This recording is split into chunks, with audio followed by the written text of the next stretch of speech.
welcome to the next episode of Chilling3000 Hangouts here today on the 25th of October 2025. And on this episode, we are going to be interviewing Pat Bullard, who was a former game show and talk show host, from the great country of Canada as well. And we recorded this before the Blue Jays got to the postseason, so we didn't talk about the Blue Jays, with this World Series here because you'll know what his favorite sport is once you get there in this interview. But so that's why it may be that's why I didn't mention it. But speaking of, congrats to the Blue Jays for winning Game 1 last night, and we'll see what happens here tonight in just a half hour from now when Game 2 gets underway at 8 p.m. on Fox or on radio. And it's been almost a month actually since I've done a regular episode like this where we do our interviews and our usual segments and all that. So it feels good to get back to the swing of things after deciding to do those special episodes here for the month of October. As for to do it for the fall season to get that checked off. As for 2026, I'm not quite as sure if I'll be doing that same thing as for calling streams and game show stream editions. I got advice on how I should continue on doing them more often, but I usually do them winter, spring, summer, and fall. So we'll see how I decide once 2026 comes. As for how often I do those type of episodes as concerned. So we're gonna get right down to business here, and Pat, take it away. All right, everybody. I'm here with our next interview here on the show. He is a former game show and talk show host. Please welcome Pat Bullard. How are you doing, Pat? Thank you, David. I'm doing very well. I'm glad to be with you.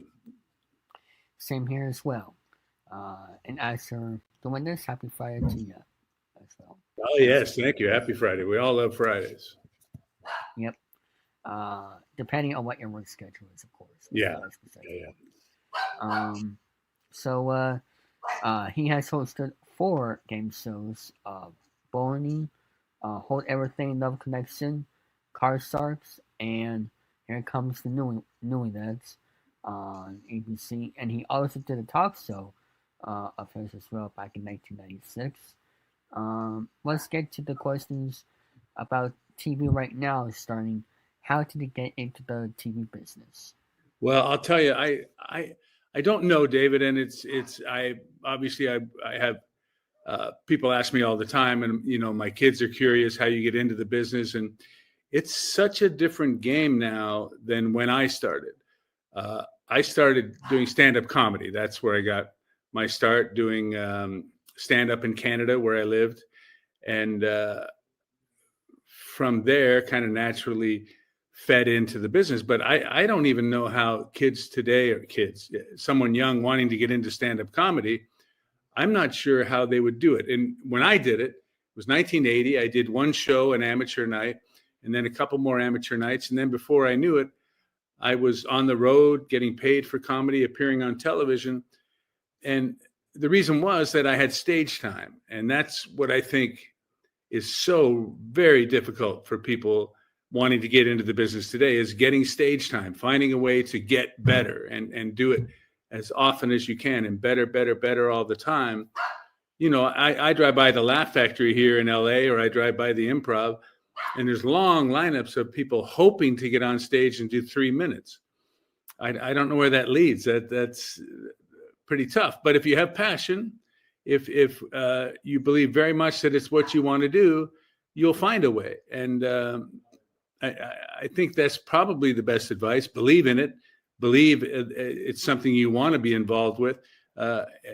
Many, many facets of showbiz.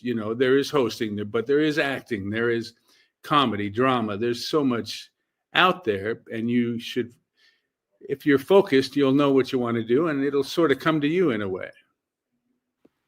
I agree. And do you honestly think people have to go to LA, have to go to New York for like acting and all that stuff? Well, that's a good question. I lived in Toronto, Canada. That's where I was born and raised. And I wasn't sure at the time, I didn't want to leave home. I loved home. And people say, well, how can you desert your home and your country even, because that's what I was doing. But you go to where it is. For me, I came to LA because that's where it was all happening. And I have many friends who've done the same. If some from Detroit, some from Oklahoma, you don't know where people are coming. Amsterdam, for example. Yeah, sure. Was in Canada. Sure, and my fellow Canadian, Monty Hall, a fellow Canadian. There's lots of us. You better look out, David. Yeah. But I think there's nothing wrong with going to where people make it sound like, oh, you're deserting your hometown or something. You're going to where the work is. And if you were a plumber and there was no work at your hometown, you'd move to where the plumbing is. And LA is where the plumbing is. Oh yeah, definitely. And do you New think York, that... by the way. New York also, David, obviously, people who want to pursue theater and that's all there. Stand-up is there. Acting is there. So New York and LA, it's natural. It's not a slight to the rest of the country. It's where it's at. Now, things are changing. I mean, just in the way that you and I are talking now, 20 years ago, nobody would have believed this, that you could get on and talk live and I see you and you see me and you're wherever you are and I'm wherever I am. So that's certainly changed the industry. It's changed the industry as far as auditioning goes, because it used to be, obviously, you'd have to be in LA. You'd have to go to the cattle call where they were auditioning people. But now auditions are done this way. And it's much simpler, and people have much more access to one another. Oh, yeah. So this is a lot of what's changing the industry. Yeah, same thing with social media as well. Like, you could grow on social media in an instant. On just one viral video, one viral tweet, one viral post.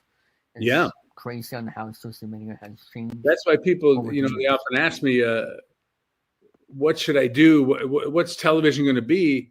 And I don't have an answer for them. I'm a television writer now. I've always done both. Okay. I've hosted. I'm also a television writer on shows like Roseanne and Grace Under Fire, and most recently, Last Man Standing with Tim Allen. So I'm fortunate that way too, that there's access to a lot of venues out here.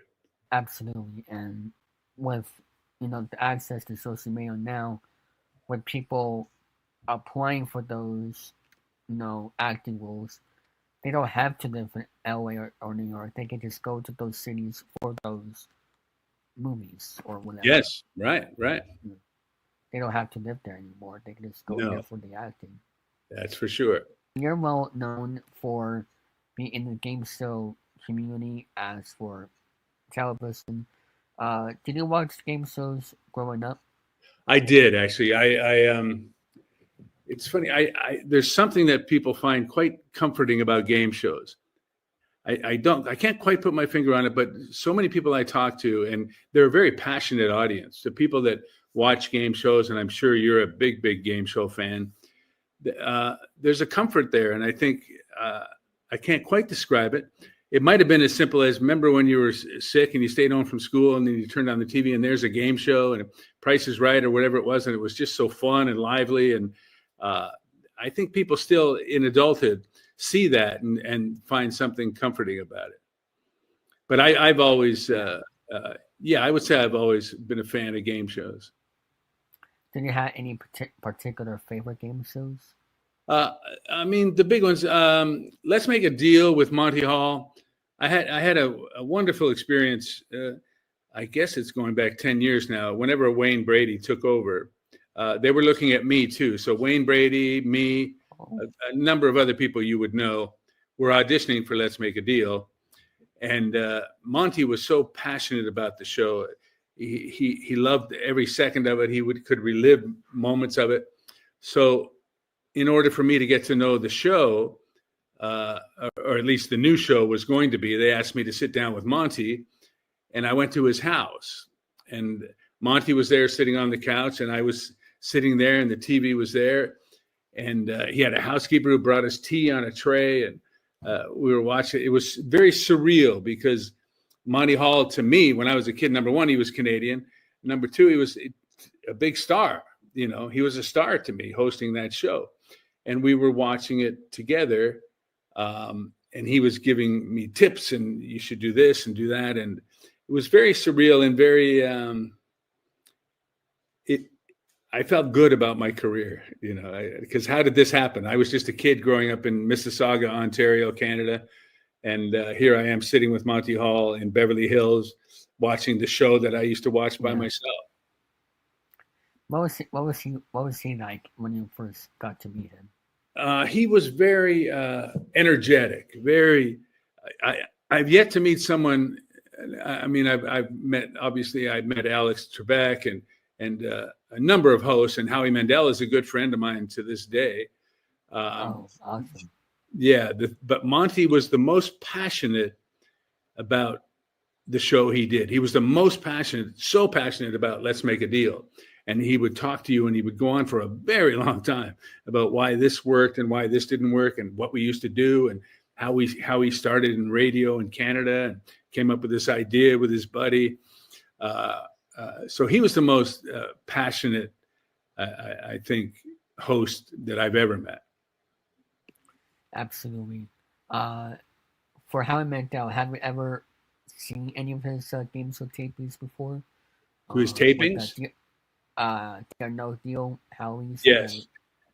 Howie and I are both from Canada, and I've known Howie for 40 years. Oh, wow. And he's still a friend, and we still run into each other down the street here at a Starbucks. We'll sit for an hour and shoot the breeze. And always the nicest, most supportive guy, Howie, really. I mean, he was older than me. He had his foot in the door before me.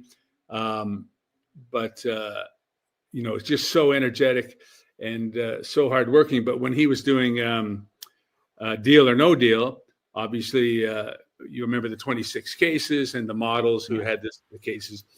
And my two nephews were in town from Toronto, and I called Howie and I said, my nephews are here. Can we come to a taping? He said, oh, of course. And we went, and we were backstage, and my teenage nephews were just in awe of these beautiful models walking around and the back,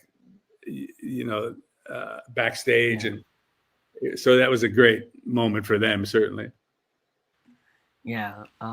Deal or No Deal is actually how I got into game shows when I first started watching. Like, I don't remember what year. It was probably either 2007, 8, or 9, one of those years.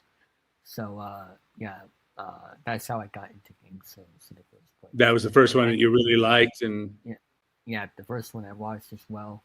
And then eventually I became to really like watching, Price is Right.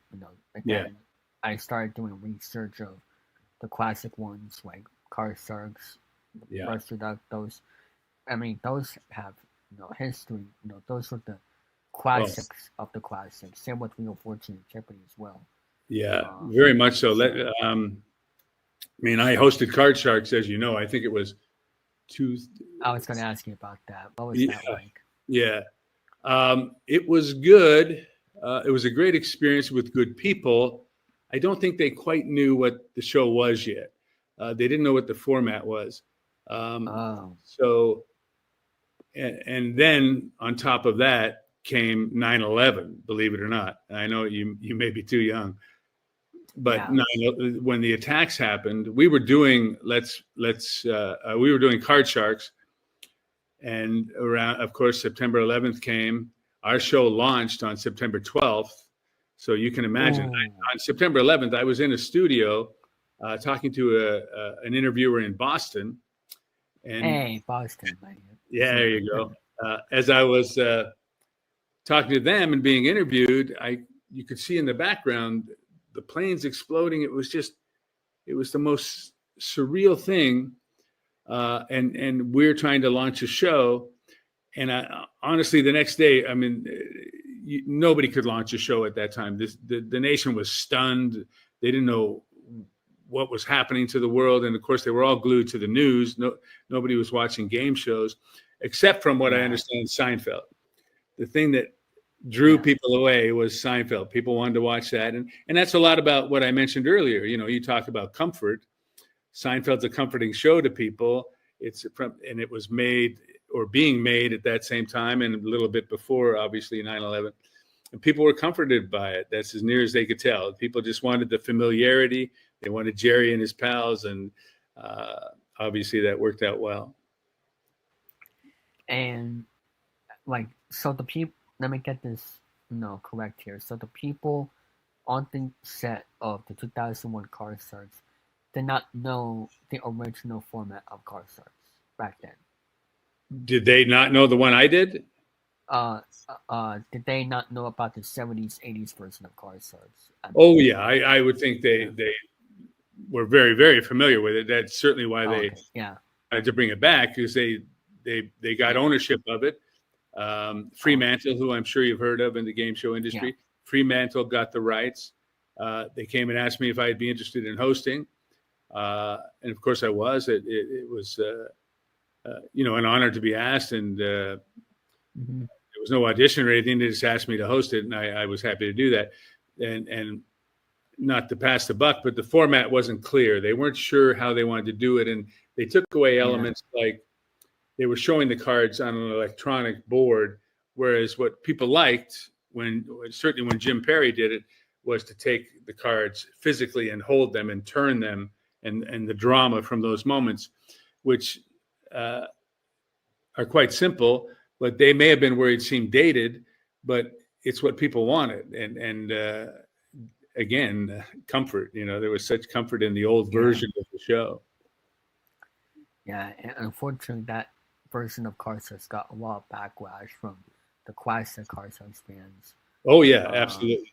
Yeah, and that's what I mean about being passionate. And the game show audiences are very passionate, and they're very protective of the shows that they grew up on. You look now, and they really have not changed that much, other than Drew Carey in there for Bob Barker. Nothing's really changed with Price is Right. Yeah. What did you think of the Car Search version, the reboot version of Car Search? With I think it was I forgot the game show host's name, but it came out in 2019. You know what I'm talking about, the reboot on ABC. What did you think of that version? I don't know. I didn't look too closely. The thing with game shows, you have to stay true to the format. McHale, that's what it was. Phil McHale, thank you. I was making the same struggle. Yeah. I don't think you can host a game show and master it. Act detached. You can't be detached from the show you're doing. You can't be, if you're going to host that show, you got to host it and not back off and I'll be a little I'll be a little too cool for school. You can't do that. And certainly not for the audience. The audience is excited. The contestant standing beside you is excited. This is the time of their lives. It's not a time for jokes or smirky. It's a time to be excited for them. And then the people at home obviously are excited for them and for themselves. What would I do if it was me? What would I say if it was me? What would it? And that's people living vicariously through a show. And the most successful shows seem to be that. So yeah, I didn't see a lot of that new one. But I heard. Yeah, it was not that great. But no, it's interesting. They're going for actors now more than hosts, I think. I know. And I think people who 20 years ago would have said, "I'm not doing a game show," they'll do it now because there is respect. And I think Howie kind of turned the wheel on that. I think I was thinking of the same thing. Yeah, Howie was a star, working hard. He's the hardest working man in show business, so he never stops. But he started doing the show, and people thought, "Oh, you can be funny, and at the right times, at the right moments." And I think that's what Howie did and does so well. He won't hog the moment. He'll let the person playing the game have the moment, the excitement, the drama. Let the audience have all that. And at the end of the day, you have a hit show, and master of it, and people like you. Yeah. he was the master of the suspense of. Wasn't he? Yeah. He sure knew how to throw to a commercial and make you come back. Absolutely. What was the best game show you ever hosted during your time? The best one I ever hosted was Love Connection. And I came back from hosting my talk show in New York, and really I was back here maybe 3 days before they offered me Love Connection.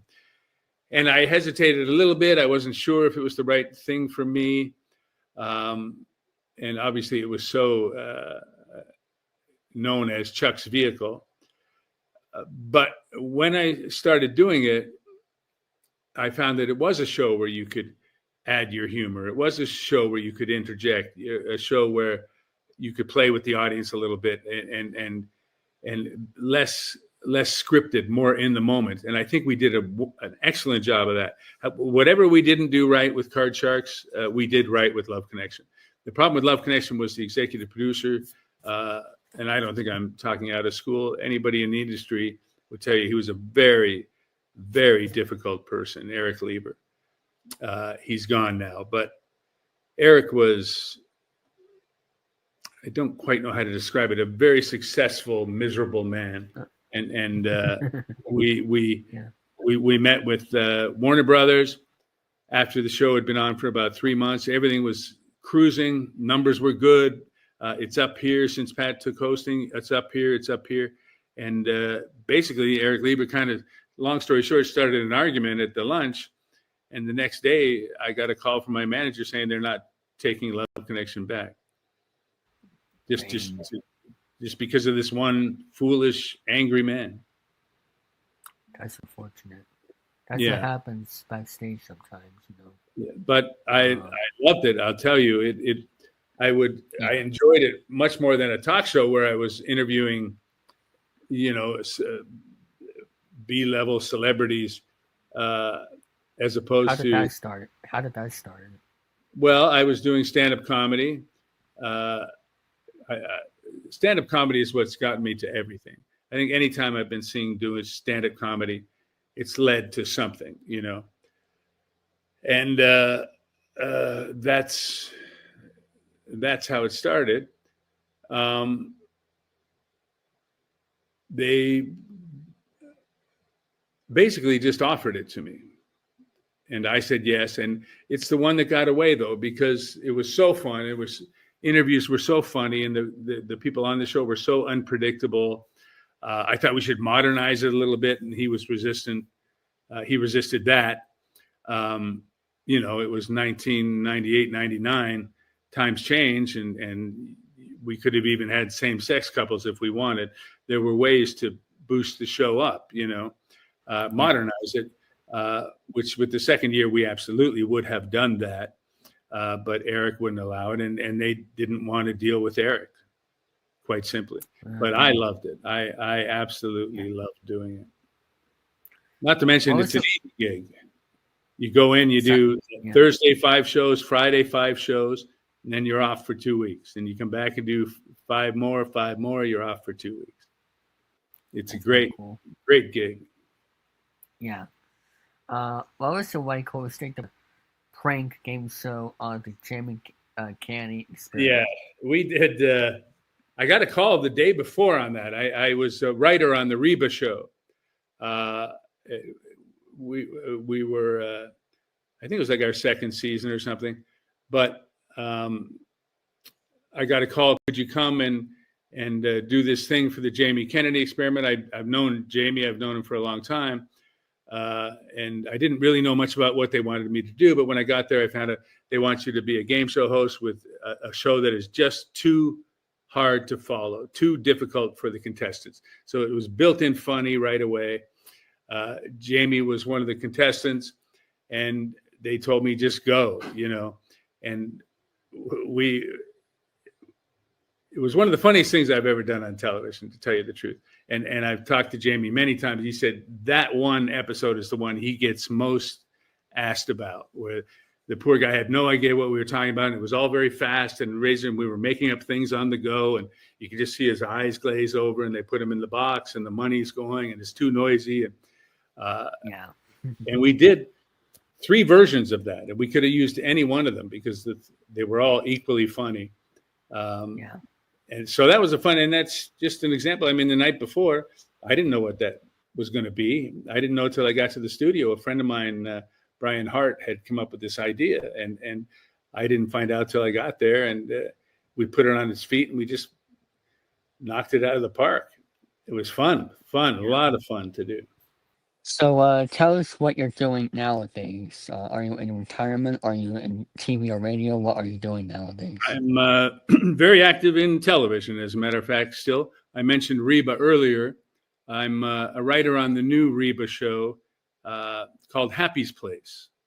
It's a show on NBC on Friday nights, doing very, very well for the network. And my old friend Reba McEntire, my old friend Melissa Peterman, we've been working together for many, many years. This show came up. My great mentor was able to sell it to NBC. Kevin Abbott, he sold it, brought me in, and year 2 of a very, very successful show. And I think there's not a lot of that happening right now. People will tell you in this industry, there's not a lot of 4-camera shows being made. But this one, we got in the door, and it's been tremendously successful. Thank goodness. That's so, yeah, cool. I think that'll be it, and then I'll retire, but I'm not ready to retire yet. Yeah, absolutely. Is there any more goals that you have left in your career? Any more goals? Boy, that's a good question, and I think the answer kind of pleases me, which is no, I don't really have a lot of goals left. I've been so lucky and so successful. I mean, I was just a kid growing up in Canada. I worked for the phone company. I was a Bell telephone repairman and installer. People always told me I was funny. I should look into it. And I did. I went downtown to a club called Yuck Yucks, and I did my first amateur night, and everything took off from there. To hosting shows, to writing shows in Canada and the U.S., back, forth, all. I don't think I have any more goals. Nothing left to go in the bucket, David. Absolutely. Is there any other hobbies you like to do that we don't know about? Like to watch any sports or whatever? I do. I'm an avid tennis fan. I love tennis. I have. I probably took it up 25 years ago. I don't play anymore because my shoulder's bad. This is bad. But my kids are real athletes, really good athletes. My sons play tennis and golf and really anything with a ball. So I've been entertained by that for so long, and I'm going tonight to see my boys in a doubles tournament, a men's professional tournament up the road. My daughter's in school. She doesn't care as much for sports, but she's fantastic. So my kids bring me such joy, and it's nice that joy is connected with what they love too, which is tennis and sports. But tennis is the big one I love so much. Do they play any video games with you? No, we haven't been. We kind of policed the video games, my wife and I, when they were growing up. Obviously, they were allowed some, but they certainly weren't allowed a lot of what was out there. The content was quite shocking for a parent, anyway, raising kids. They got into video games, but not as much, and I think that's a testament to sports. I think they were so busy with sports and stuff at school, and that they didn't get into the video games that much, and I don't think it hurt them. Yeah, it's crazy that a lot of parents out there bring kids to like practice all the time, games all the time of sports they play, like soccer, every single weekend. I mean, I get it, that keeps them busy, but I don't know how they do it. I mean, I'll be overtired after a month of doing it every single weekend. And our how NFL players do it as well, like practice like a few times a week. Then there's the game on Sundays. It's crazy, you know. Yeah. And those Dallas Cowboys yesterday, oof, they got a lot of backlash. But anyway, that is gonna be end here for this interview. Where can they find you on social media? I am on. That's not a bad question. To keep the update of what you're doing nowadays. Yeah. Well, I have a Twitter page, Pat Bullard. They can go there and they'll see what I'm up to, mostly commentary. That's probably the best place on Twitter. Great. And yeah, make sure to keep calling it Twitter, not X, because I want people to still call it Twitter. Like we were growing up. You and me both, David. You and Yeah. me both, my friend. One day we'll sit down and talk politics for an hour. If there was a radio station, maybe, but it's I don't know. True. But drama is there where it goes. And with that being said, we'll be right back after this. Are you looking for the most fun entertainment on YouTube? Then welcome to the Network 3000. We have game shows, vlogs, live streams, podcasts, live shows, sport videos, gaming videos, plus more.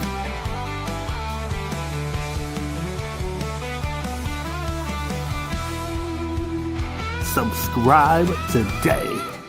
We hope you enjoy the Network 3000 on YouTube. All right, everybody, and here we are on the Card Shark segment here of Chilling3000 Hangouts. Thank you to Pat Bullard for doing that interview. And now it's time for our Card Sharks with our host for this evening, the one and only Jordan Big. Yeah, Jordan Big, yeah. That's real cute. That's fun. Jordan Little, I meant to say. Looking forward. I'm kind of, you should be happy that your last name isn't Saint Dennis because you're going to need one after I'm done rearranging your teeth. Yeah. Thank you to that. We'll do that in San Antonio, okay? Yeah. Oh, yeah, sure. Right. Okay. Anyway, welcome everybody to my portion of Card Sharks. Now, originally I was going to use big playing cards that I got over at Pigeon Forge, but I haven't had the time to shuffle them. So I'm going to use the normal playing cards of both red and blue. So, yeah. All right. I'll be backstage and go on. All right. But first, before we get into our game, let us introduce the players. First up, hailing from Hawaii, he is none other than Matthew V. What's up, people? Matthew, tell us a bit about yourself and what do you plan to do with the points that you win if you win today's game of Card Sharks? Well, like I said, I live in Hawaii. I'm looking for work in Hawaii sports, although I have joined up with a media club. I still got to build my portfolio as a sports writer. I just like to attend games because I feel like I'm a good writer. And aside from that, I do also like to watch my shows like Law and Order and also Jeopardy, of course. And, of course, Press Your Luck when it's on over the summertime. I've been an avid college basketball fan or Hawaii men's basketball fan for almost 30 years now. I've been attending the games for that long. 2 of them at the media desk. 2 of those seasons at the media desk. Hopefully I'll get to number 3 soon. And aside from that, I do also ride my motorcycle on the North Shore of Oahu, which is where Oahu, that's where I live. It's the island anyway. And if I happen to win this game, I don't know what I'd use the points for. Just kind of depends if it helps just to get my life going in the right direction. All right. Very nice. I didn't know you were on a motorcycle. Pretty badass. And also with us, hailing from Buffalo Wild Wings, New York City, Wow. It is none other than Michael Bombardier. Michael, tell us a little bit about yourself and what do you plan to do with the points if you do win this game of Card Sharks? Like you said, I am from Buffalo, New York. I'm a Dairy Frozen associate by day. Like you, I'm a big pro wrestling fan and I'm just enjoying life in Buffalo right now. And like Matthew said, with the points that I could win, it's going to be tough to decide on what to do with them. All right. That being said, let's go ahead and begin with the Card Sharks. I've already got them shuffled. Since Matthew's on top, he'll be the red cards, and Michael, you will be the blue ones. So let's go ahead and go through the Card Sharks. We're going to answer, I believe it's 4 questions per round, and if we get to a tie, we'll have 3 questions, like say 1 game per win, and then finally we'll get to the bonus cards, which will be for the winner to win extra points. So yeah, and since Matthew's the red cards, he'll get the first question. So are we all ready? Yep. Yes, we are. All righty. For the first question to Matthew, let's see, which question should we ask you? How about this one? We asked 100 people, would you like to be able to choose your dreams? How many of them said yes, they would want to choose their dreams and be able to do that? Oh, I would imagine that a lot of people would want to do that, to choose their own dreams, because it's their life. They shouldn't have to live up to what their parents want them to be. So, and while I've been trying to chase my dreams on covering Hawaii sports at the media desk, I know that my parents did not kind of stand in my way and make me go into what they wanted me to go into. So I'm going to say 84 of them. 84, that's a very big number. Michael, do you think it's higher or lower than 84? He's got pretty good logic on this one, because I also do believe that a lot of people would love to pick and choose their dreams, always have aspirations on themselves. Love the logic, but I do think it's going to be a little bit lower. A little bit lower than 84. The number that is really the amount of people that would be able to choose their own dreams are 40. It is not 84. It is lower than 84, which means Michael wins the first question. All right. Pretty good logic, Matthew. All right. Let's go over to the cards right now. Michael, since you won the round, you will get to go ahead and go through the cards as it were. Now, the first card you use, you can change it since you got the question right. However, once it's changed, you got to go through whatever it is you got to go through, and you got to go higher or lower depending on what card it is. So, with that being said, let's see what your first base card is going to be, and it is a King of Spades. Oh, that's a great one. Lower, please, Jordy. Lower than a King of Spades. It is a 9 of Hearts. Ooh. Yeah, I'm going to freeze it right there. Freeze it right there on the 9 of Hearts. And now the question goes to you. All right.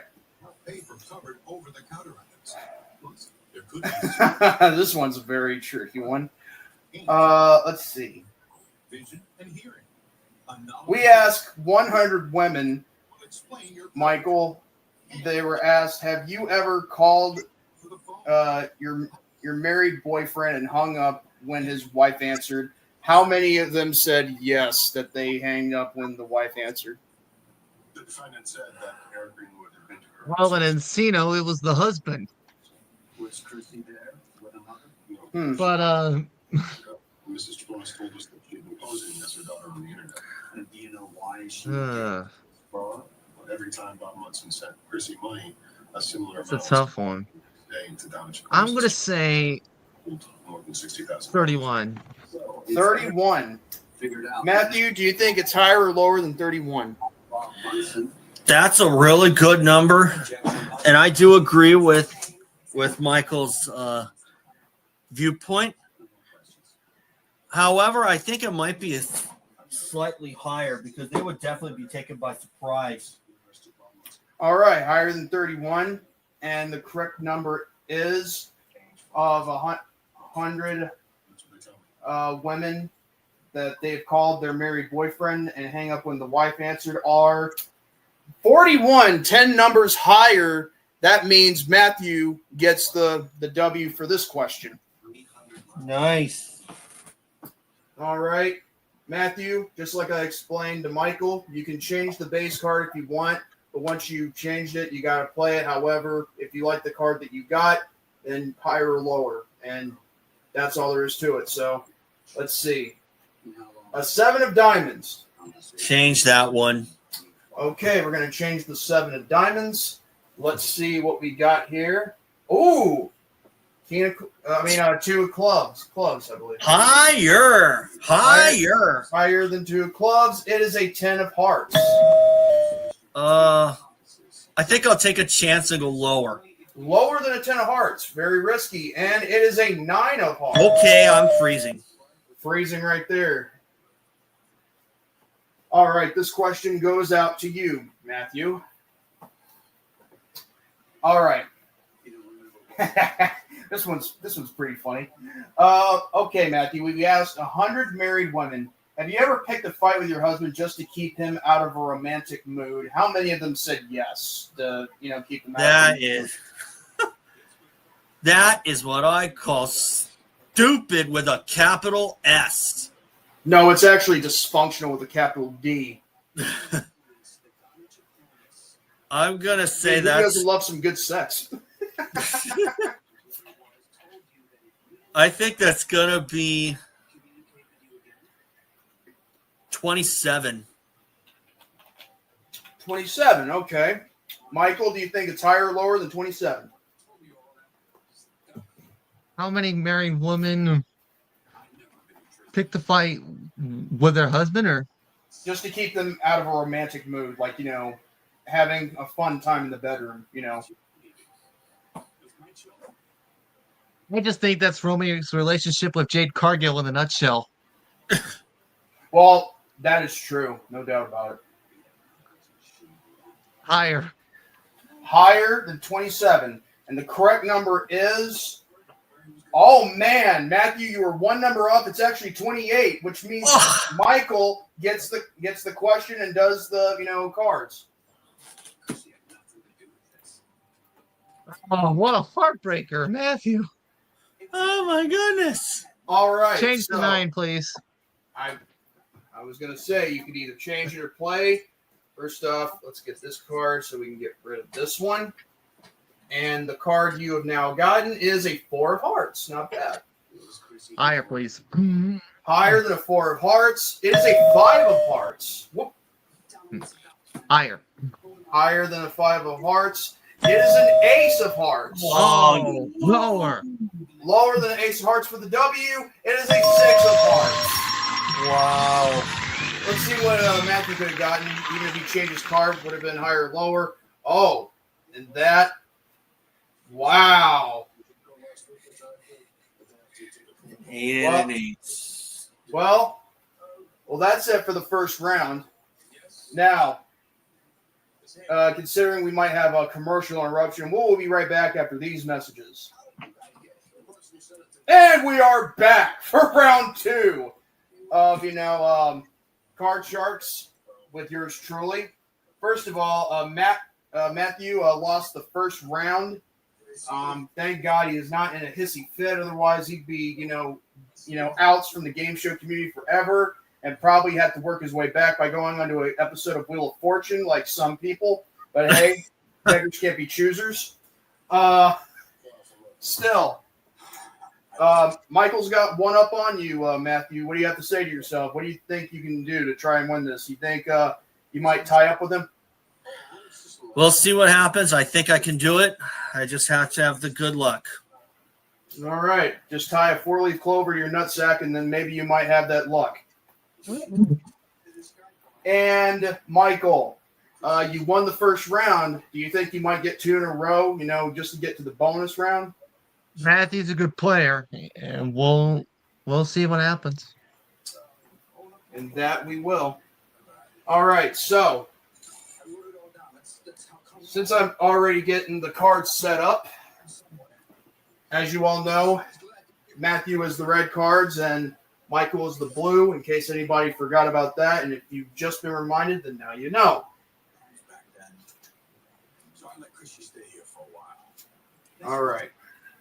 Now that I've already gotten the cards set up, I believe that the next question, considering the last round, I believe Matthew got it. So I believe that the next question goes to Michael, if I'm not mistaken. It does. So, all right. We go to you, Michael, and ask, let's see. All right.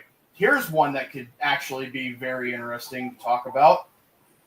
Michael, we asked 100 people, should children have the right to sue their parents if they felt like they were not brought up right? How many of them said yes, that they should sue their parents?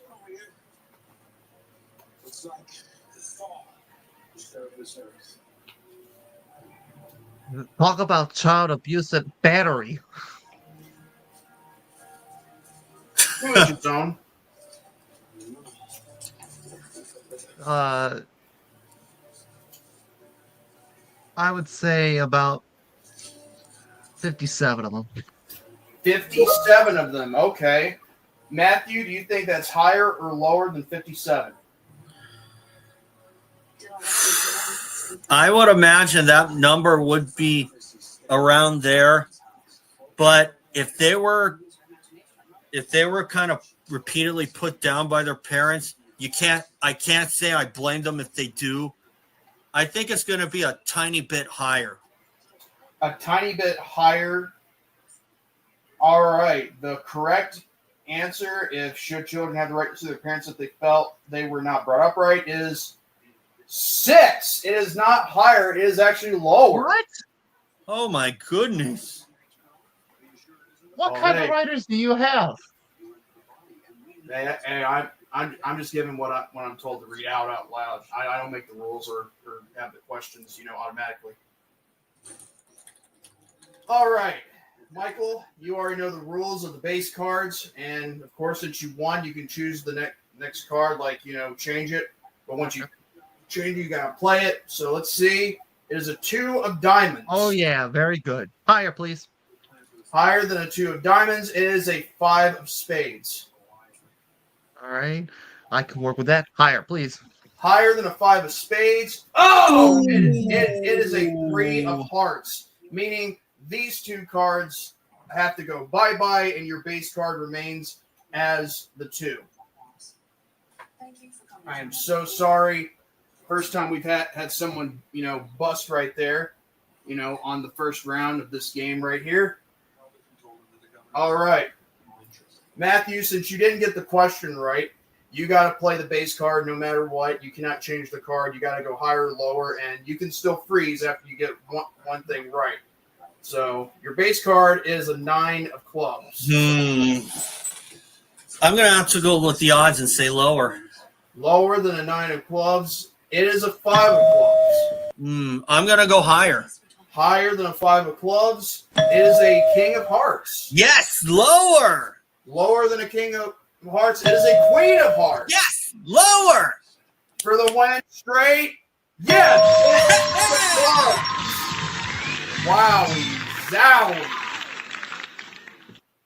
Matthew has just won the second round, and we are tied 1 round apiece. Man, I guess the 4-leaf clover around your genitalia actually worked. Let's see the cards that Michael would have gotten had he not lost the second round. Let's see. you still would have went with a 2 of diamonds. Lower, it would have been a 7 of spades. You would have frozen, but then again, you'd probably, go like higher or lower. Then there was the queen of diamonds, 5 of clubs, and then, of course, the 8 of clubs. So, therefore, but man, that was a quick win right there. I didn't expect for that second round to go out so fast. But anyway, I got to set up the cards one more time, but this time it'll be 3 cards. And when we come back, we will have the third and final round where there will be 3 questions instead of 4. So don't go anywhere. We will be right back after these messages.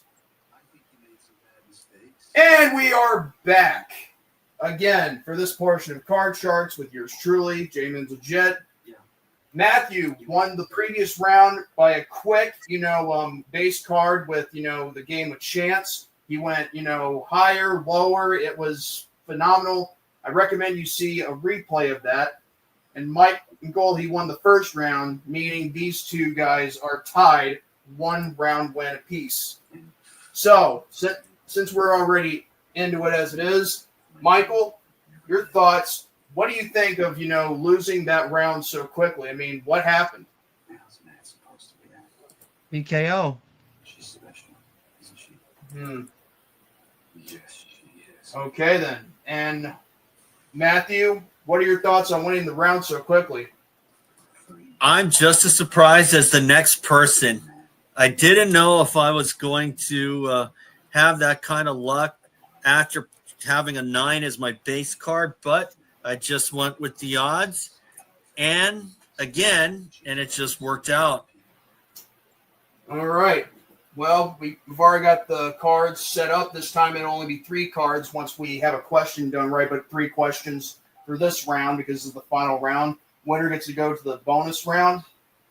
And all right. And because the last question went to Michael in the last round, this question now goes to you, Matthew. Okay. All right, so, Matthew, we asked 100 doctors, and we've asked them, have you ever worked at a hospital you'd be afraid of going as a patient? How many of them said, yes, they'd be afraid, working at a hospital, being afraid to be going as a patient? I would imagine that wouldn't be too high. I mean, if the doctors are just as friendly as the next person, then I don't think there's really anything to worry about, because from what I can see, doctors are generally friendly and definitely know how to treat a person right. Right. So I'm going to say 14. 14, okay. Michael, do you think that's higher or lower than 14? Pretty good logic again, and generally friendly, and I just think a little bit higher. A little bit higher than 14. The number of over 100 doctors that have worked at a hospital but would be afraid of going as a patient, the actual number is 32. It is not 14. It is actually higher than that. Ooh. All right. All right, Michael, since, we're at the third round, this is basically the same as 5 cards, but however, we're at 3. And you know the rules. Since you got the question right, you can change the base card if you wish. So with that being said, it is a 10 of clubs. Do you want to change it or do you want to go with it? Change it.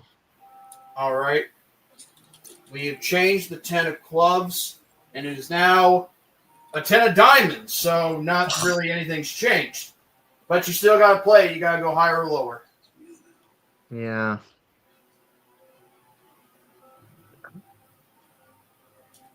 Jack, Queen, another 10, Jack, Queen, King, Ace, 30, root of 1, lower.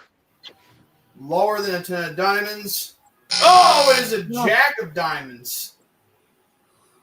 And we take that card away.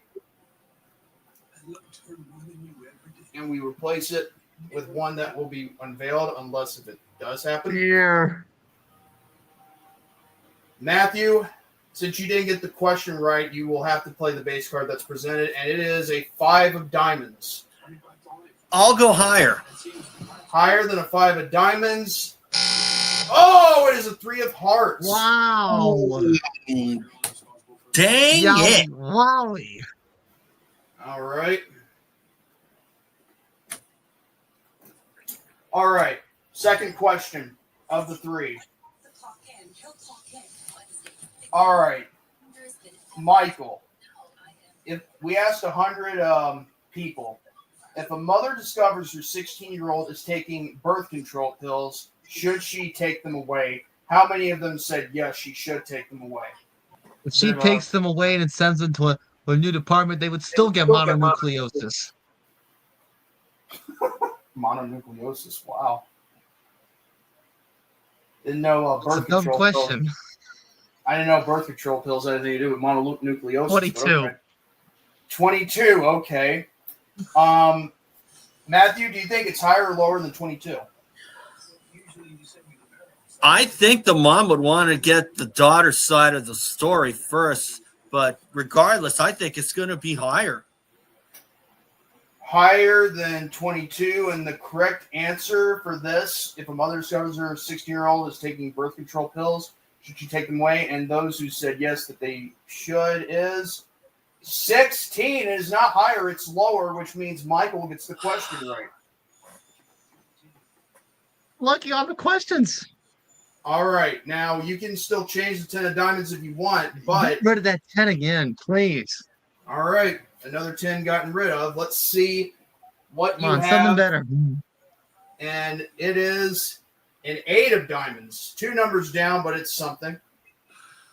In the middle.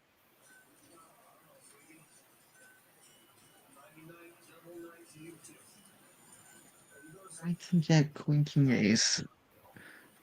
2, 3, 4, 5, 6, 7. Same odds. Lower. Lower than an 8 of diamonds. It is a 3 of spades. Higher, please. Higher than a 3 of spades. Does it get him the win?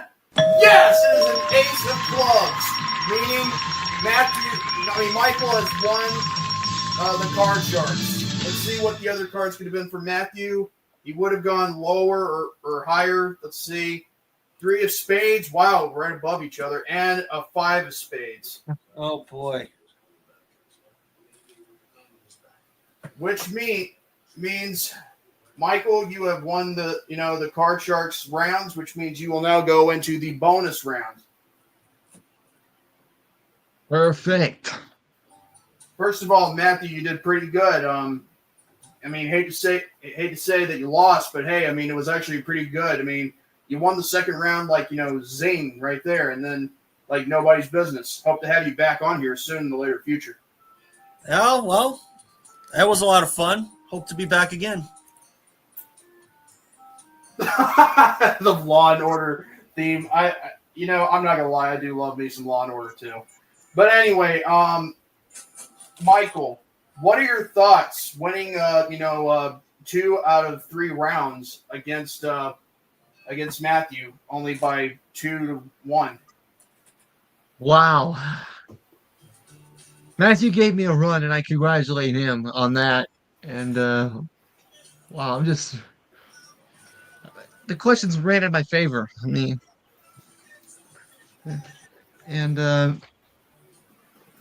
I'm just relieved. All right.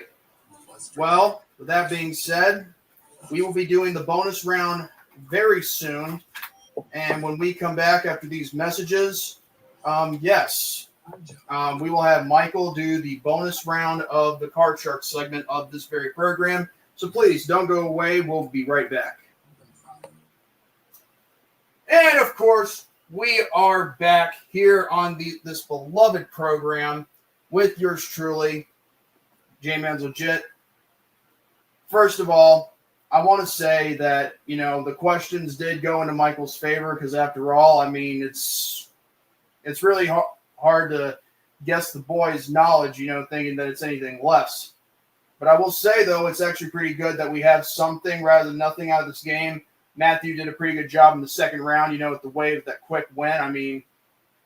I did not expect him to win that fast, but hey, it's luck of the draw. But however, with Michael, he came back, at the last minute and then just, came back after that first win he got in the first round. So, all right, I'm going to set up the cards one more time as it should be. Michael, you know how this works. If you get a card wrong by busting, like say, if you use all of your money or your points, if you use all your points, then yeah, you'll have to immediately go right here, and you might be added about 500 points, I think. And then, of course, 400 second level, and then the big bet. 400. Okay, thank you. And then after that, you'd have to only, bet at least half for the final one. Big bet, I believe. So Yeah. That being said, and by the way, if you want to change a card, you can only do it once per, That's like level. Eubanks. Okay. Yeah, per level. However, you can choose a card.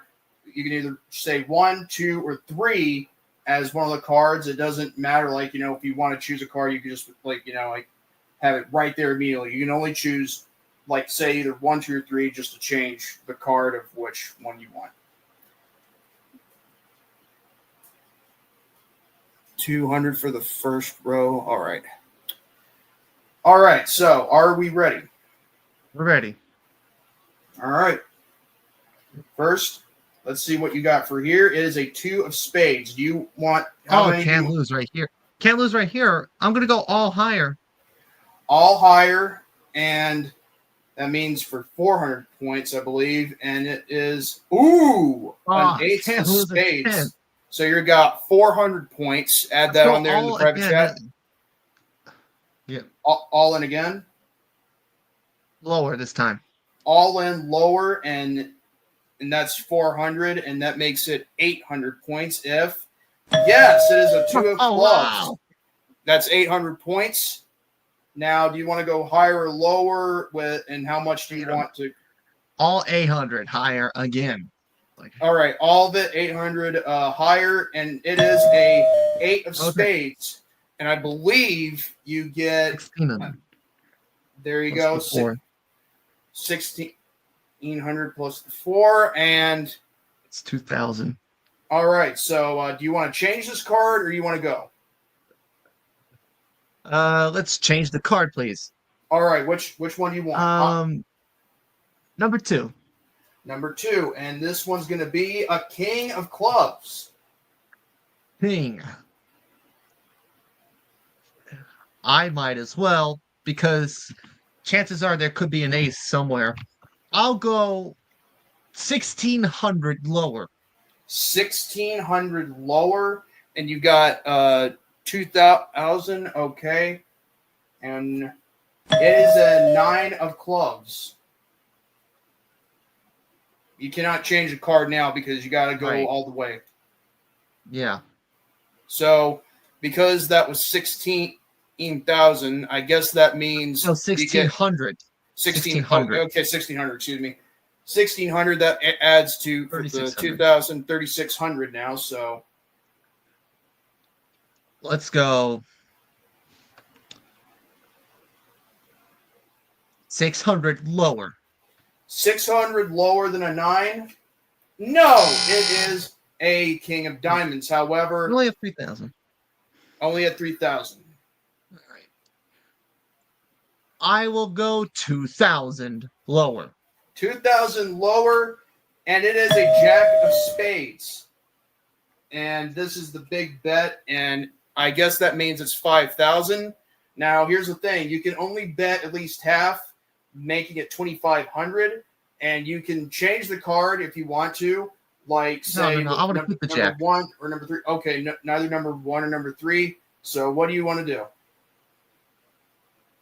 I'm going 3,500. 3,500 lower than a jack of spades, and yes, it is a 2 of hearts, meaning you get 8,500. All right, let's see what other cards you could have chosen from 1 or 3. Queen of spades and a 3 of diamonds. Ain't that something? So you wind up walking away with 8,500 points. How does it feel, Michael? Pretty good. All right. Well, it has been a pleasure of having, Michael Bobadier along with Matthew V here on this program. Hopefully, the next time we have this segment, it'll be again someone probably for our returning champion to face off against someone else. But with that being said, thank you all so much for being part of this portion of the program of the Card Sharks segment. With that being said, God bless you all. Have a great night and stay healthy for better tomorrow. And so, good night, everybody. Yeah. All right, folks. After many hours of me waiting to record a Hangout Session, here are two folks, Jesse and Joey, here on the Network 3000 page. So we are just talking about whatever's on our minds, and including Game 1 of the World Series. And before we went on the air, we were just talking about what was set. Tell us about that, Joey. What we're just saying. First game in 48 days, and you were asking me about that, whether or not he was going to be a key factor.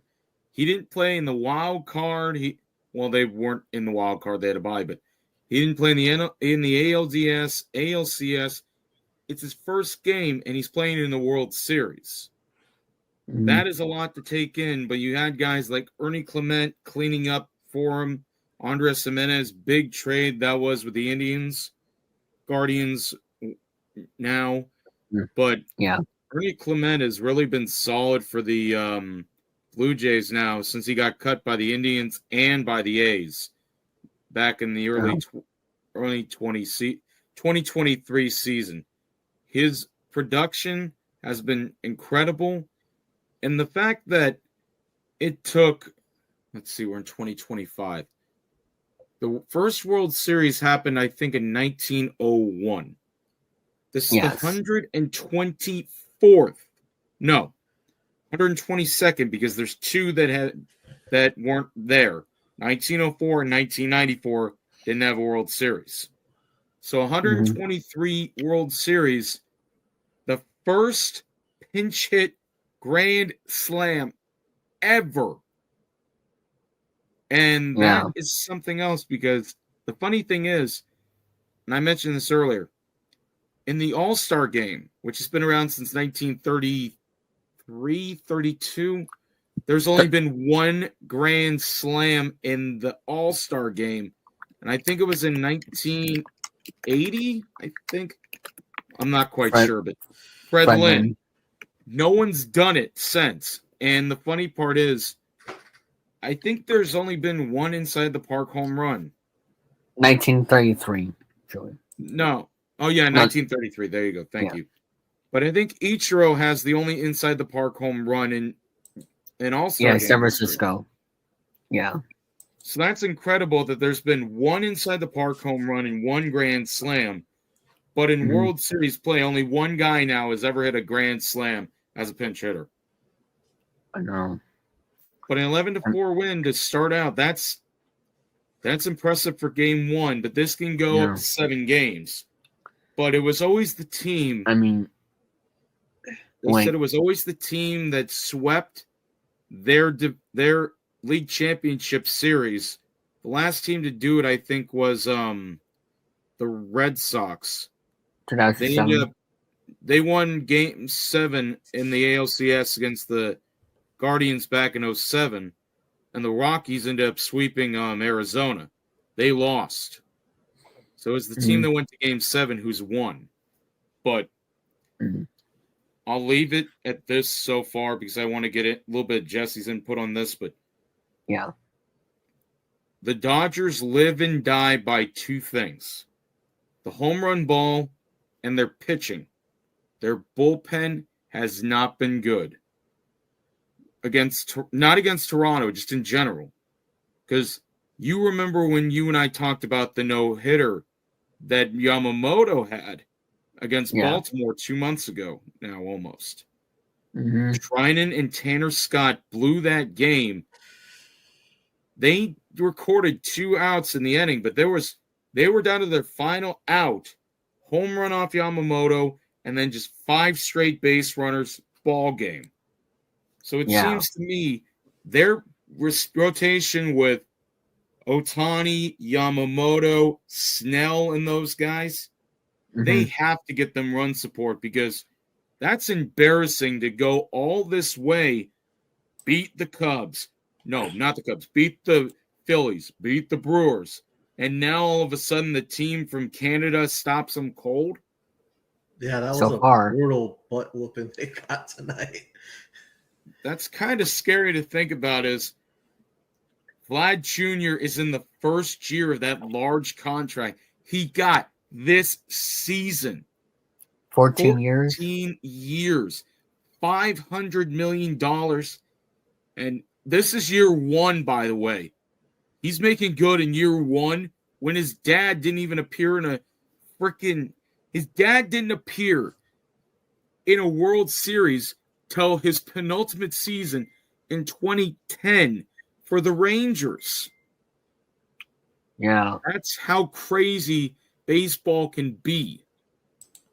Yeah. Because Vlad, an even scarier stat is he's one of those guys, and it's really weird. Andres Galarraga finished 1 home run shy of 400. Him and Al Kaline finished tied for career home runs at 399. Vladimir Guerrero finished his career with 449 career home runs. One off of 450. And he made the Hall of Fame. Well, the scary thing is, if you believe me, Lou Gehrig and Fred McGriff didn't make the Hall of Fame until a few years ago on the veterans ballot. Yeah. But him and Lou Gehrig, completely different people, both played first base. Gehrig had the streak, and he was this incredible hitter, 160 RBIs, multiple seasons over. Fred McGriff was not that type of hitter, but they're connected by one thing and one thing only: their career home run totals. Yeah. Fred McGriff was one of the greatest hitting first basemen power-wise. I think he had 1 or 2 seasons where he had it in the 40s. Him and Lou Gehrig finished 7 home runs shy of 500 at 493. I want to ask this question to both of you, but I will start with Jesse. Yeah, go ahead. Which Iron Man streak was more impressive, Lou Gehrig or Cal Ripken Jr.? Not just of the streak number in general, but overall in general. Cal Ripken's was impressive because of longevity. Like Joey had said in a previous stream, there's that longevity. He played for many years. You could see his age. I mean, that man was something. Yeah. Because I'm just trying to think, and plus, Cal Ripken also started every game. Like, he didn't get, if I'm correct, Joey, did Lou Gehrig, got pitch hit for in most of those games? It was a era then because there was, and this is where I kind of draw the line with Ripken's streak. Because there was no strikes back then when Gehrig was playing. They didn't go on strike. Not once during his streak. And even until he died, there was no strikes in baseball. Not the called strikes, but there was no work stoppage. I don't know. Yeah. So that's why I think about it this way. Because if you ever think about it, Ripken's rookie season, he was by no means a good player. He went 5 for 39, 1 walk, 8 strikeouts, hit a .128 in 23 games. He would not be that bad again until he was 40, some 20 years later. But he played when he was on his streak, there was the work stoppage, and then there was 18 fewer games in 1995. So if you actually do the math, he only played in 112 games in 94 before the work stoppage. So it could have been a lot sooner that he broke the record. Because that's 50 games that got wiped out for that streak that could have ended sooner. And then in 1995, he played in all 144 games. So, but just to make a point, he did play in just about every game from 1982 until 1998. Yeah. The only reason he didn't, because he still played in all 112 games.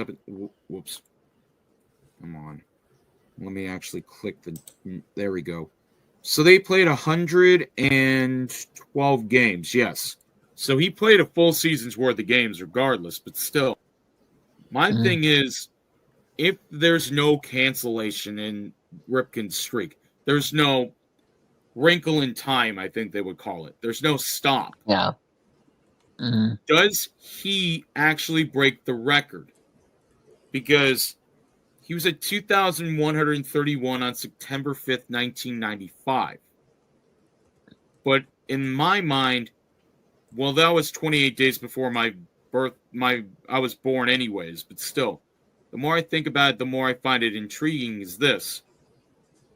Ripken still breaks the record, but without the work stoppage, does it just get, is it a blink on the map? What's your thoughts about that, Jesse? You agree with him? Like, wouldn't matter because. Sorry, but what my point is David was talking about before with me. Did steroids change the game of baseball? But my point is, 1994, August 12th, 1994. Between then and March, the end of March of 95. No, it was the end of April of 95. Is in that 6-month period or something like that. It's 8 months. Imagine if there's no strike. There's no strike at all. They play the World Series in 94. Montreal wins it all. Hooray for Montreal. They don't have to wait another 35 years to find out that they're World Series champions. If there's no strike, do they really give a shit, excuse my language, about Cal Ripken Jr. breaking his Gehrig streak? Jesse, your answer? Well, I'm looking at the date. The date it started was May 30th, 1982. Broke Gehrig's record game 2,131, September 6, 1995, and ended in September 20th, 1998. Cal Ripken, who played his entire career for the Baltimore Orioles, voluntarily ended the streak on the Orioles' last home game of the 1998 season. Do I think he would have broke it had there not been a stoppage? Yeah, I think because there was a stoppage, and I say it this way to be very blunt. That was his first time off of that streak since 1981. May 29th was his last day where he didn't go. I'm not saying he didn't play his hardest, but think about that. Between May 28th of 1982, before the streak starts, and then August 12th of 1994, that's 12 years of baseball where he's just playing consecutive games. But then he gets this. Then he has September, October, November, December, January, February, March, and then into late April. That's almost 8.5 months he has just to do nothing. With no spring training? There was no spring training. There was a small spring training at that point. But 8 months, he's just had all this time to relax. So I wonder if it was still on his mind. Like, was it a mindset? That's the thing that gets me. Yeah. Because I'm not saying if he breaks it sooner, but does the importance go away at that point? Maybe thought about more because they wanted to bring baseball fans back into baseball after the strike, and then that year he broke the record. So maybe that was still on his mind. It's one of those what if scenarios there, David. It's does Cal Ripken still care about the record if there's no strike? Like, is it going to be just like, oh, hey, I broke the streak, instead of bringing people back to baseball? People who have already been watching the same game are just like, well, he's a guy who broke it at the time, because this is what's sad about this. 1994, when the strike does happen, the Orioles are 14 games over 500.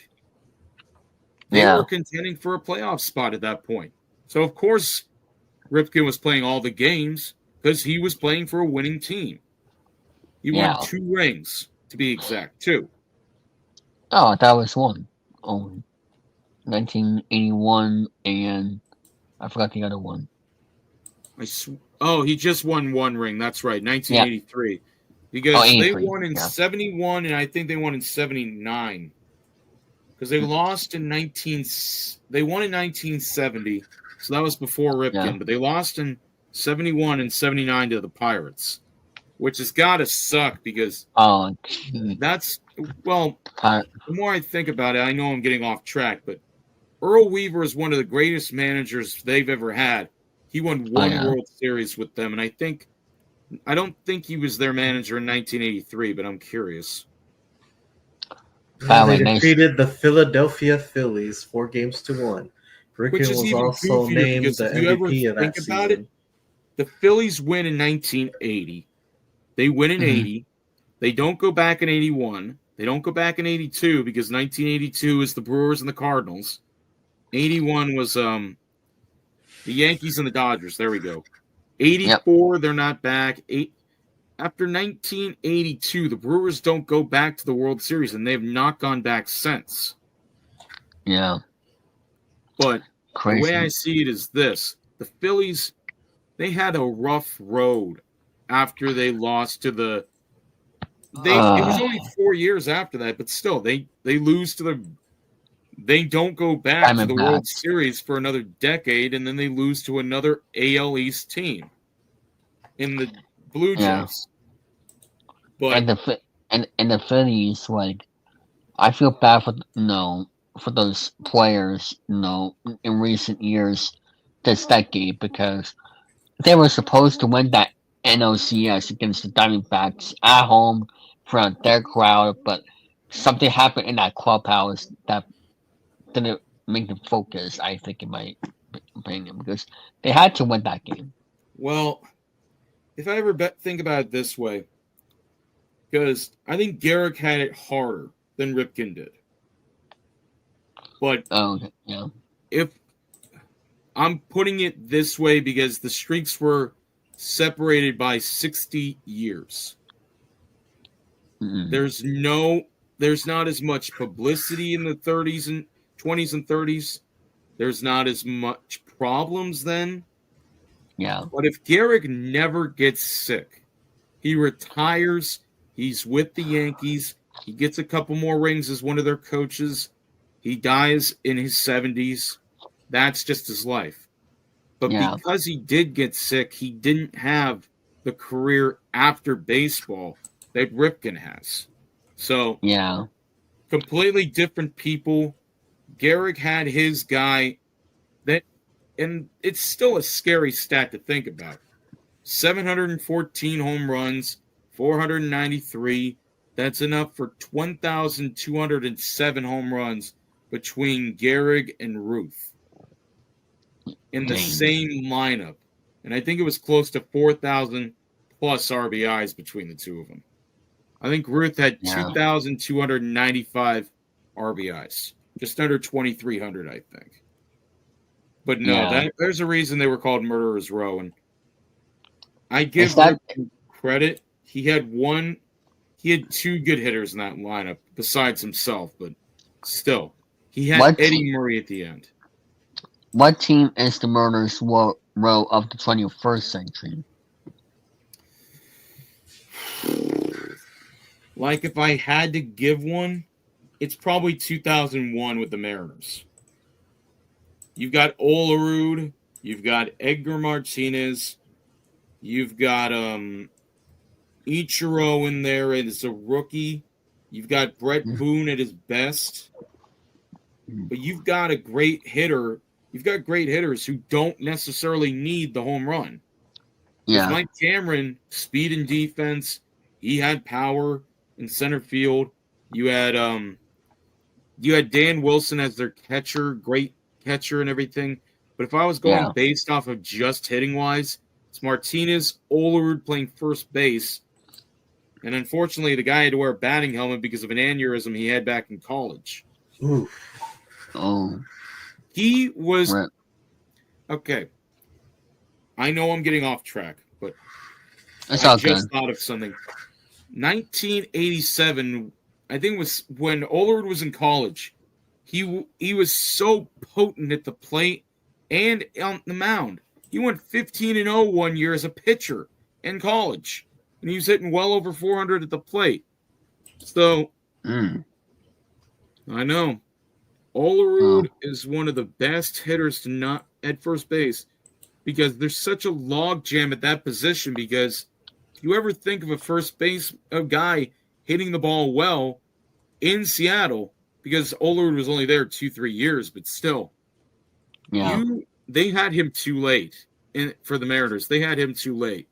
If they had him at the time when they used to have Tino Martinez playing for them at first base, when Martinez was the DH then, that was an even crazier lineup in the 90s. Was they had Martinez, young Alex Rodriguez, Jay Buhner.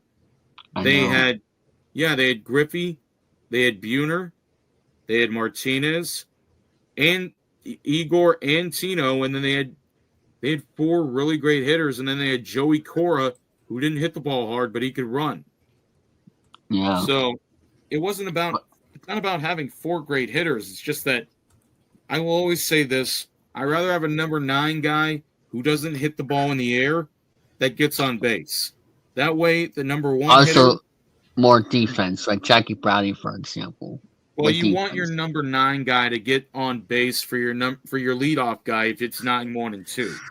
It's more always more strategy than up defense. Yeah.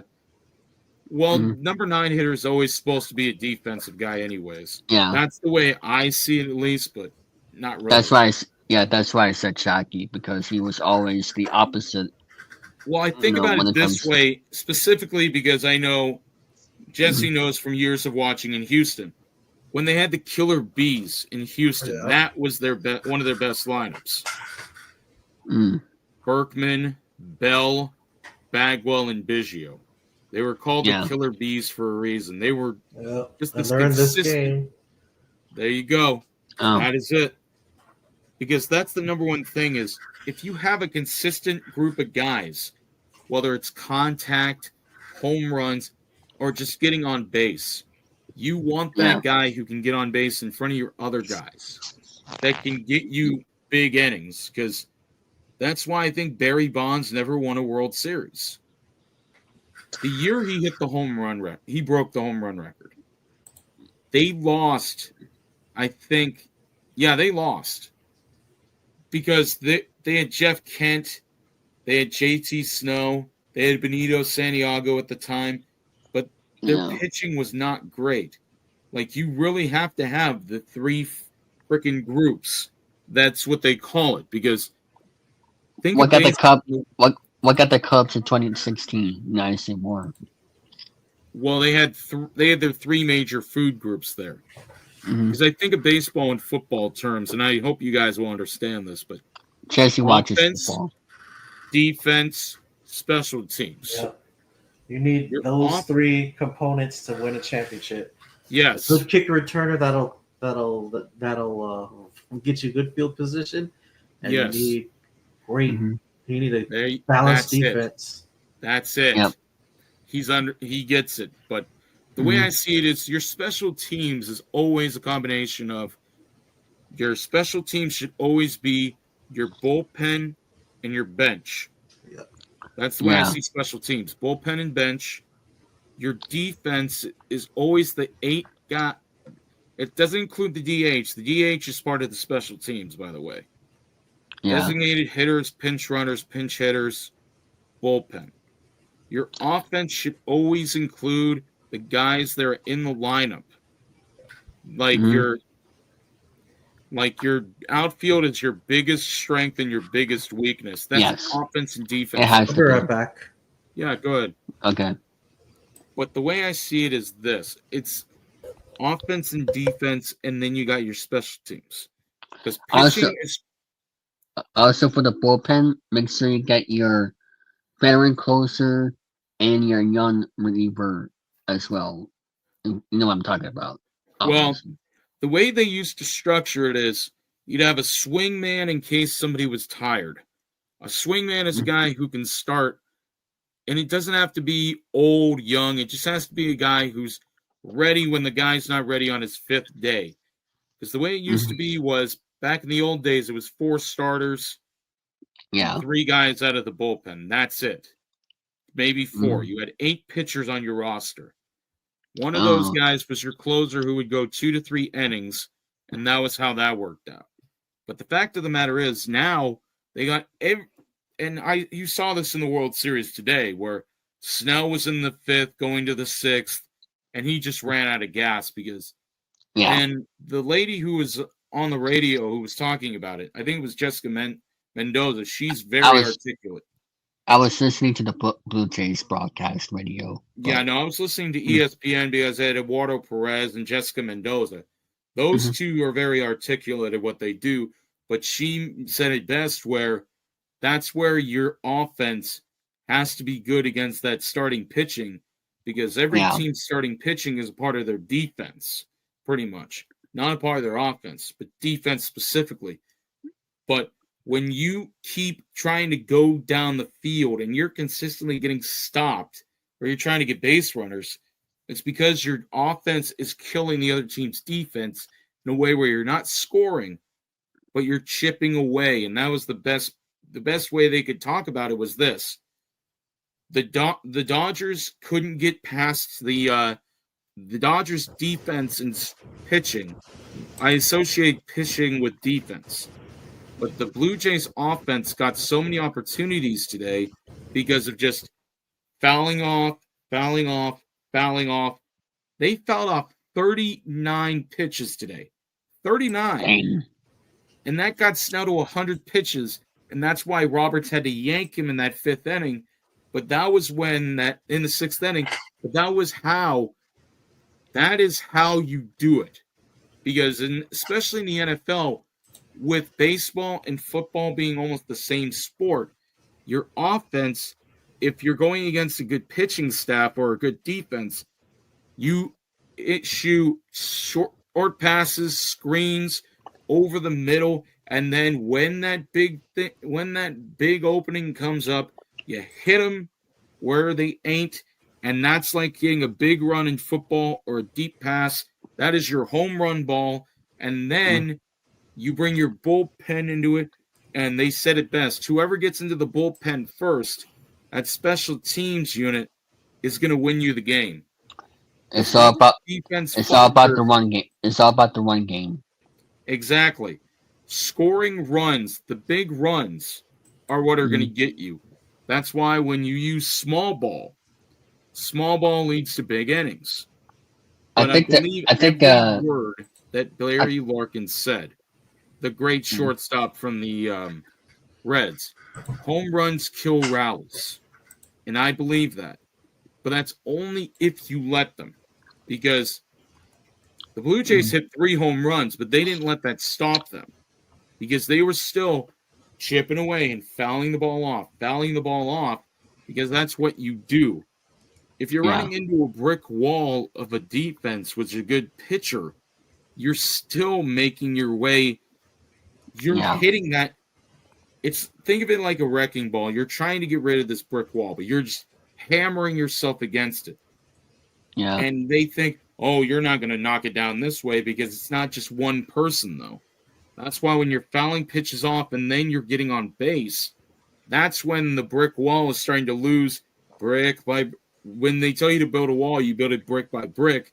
But when somebody's knocking that wall down, it's like Jenga. You just pull the bricks out, and then the weak base, and then next thing you know, boom, the whole thing knocks over, and that's when the bullpen has to come in. And on a bad day, they're all tired, they're all haggard, and everything else. They're just exhausted, and that's kind of like what Washington did to the Commanders, where they had them running and just running and running and running, and that's why this form of baseball now has to be mixed with a little bit of old school, where you're just making these guys throw 5, 6, 7, 8 extra. That's why Pedro Martinez didn't like the Minnesota Twins back then, because of those reasons you just said. There you go. Because that's what they tell you to do. Is that specifically was the Mariners' biggest weakness and why they couldn't get past Toronto. Because if you watch that 9th inning of the ALCS, the way they lost that game after the 3-run homer was they weren't getting guys in deep counts, and Rodriguez gets to that 6th and 7th pitch, but by then he was already out of the at bat because pitches were outside. He swung at both of them, lost the series, and then they're interviewing Brian Wu after, and all you hear is Julio Rodriguez just scream in frustration. I saw that clip. Oh my god. He was so frustrated because he knew he swung at ball 4 twice to end that series. And he thought he was the one who gave the Seattle the lead to win the series, but no. It was him and Cal Raleigh who did it. I meant to win the series, but you know what I'm getting at, because I thought that when those two guys hit those home runs, I thought that was it. That was the series, but nope. But it's all about trusting your biggest opportunities. That's why what happened was, and I'll say this very carefully, a manager can win and lose you a series with a pitching change. Yeah, exactly. And I'll ask this question I'm not going to bring up Grady Little, but Blake Snell, Game 6, 2020. 62 pitches. If you can't trust your best pitcher on his best day after he gives up a base hit, it's a love-hate relationship with analytics, but after the second time through the order, you're in the playoffs. Who cares? Unless there's a mounting rally, don't worry about it. Yeah. Like, really, it's really not that important. And he's still the manager of the Rays right now, if I'm not mistaken. Yeah, and they haven't made and they didn't make the playoffs the last 2 years, so there's that. Kevin Cash's career 149 hitter, and he's a manager. That should tell you something. Yeah. Jesse, let me ask you this first before I ask Shirley. What's more important? A pitching staff like Seattle has to win games, or a murderous road type of lineup to win games like the Dodgers? Which is more important? A 5-man all-star pitcher rotation, or a murderous row lineup? You need both. You need good pitching, and you need a solid lineup. I would take the lineup. Because you could have good pitcher. You could have balanced, good, decent pitchers. You don't, good starting pitchers that'll.